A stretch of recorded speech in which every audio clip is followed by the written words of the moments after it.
दिनांक 8 फेब्रुवारी 2025 रोजी नाशिकमध्ये माननीय नामदार ॲडव्होकेट माणिकराव कोकाटे मंत्री कृषी महाराष्ट्र राज्य तथा पालकमंत्री नंदुरबार यांच्या नाशिक दौऱ्यादरम्यान नाशिकच्या सिडको येथील कुबेर लॉन्स येथे स्वागत आणि सत्कार सोहळा संपन्न झालाय।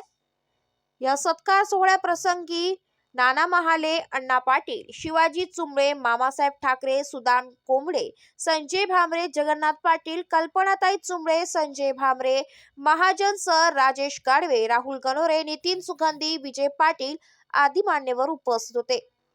एबी न्यूज साठी प्रतिनिधी विवेक कडवे, नाशिक।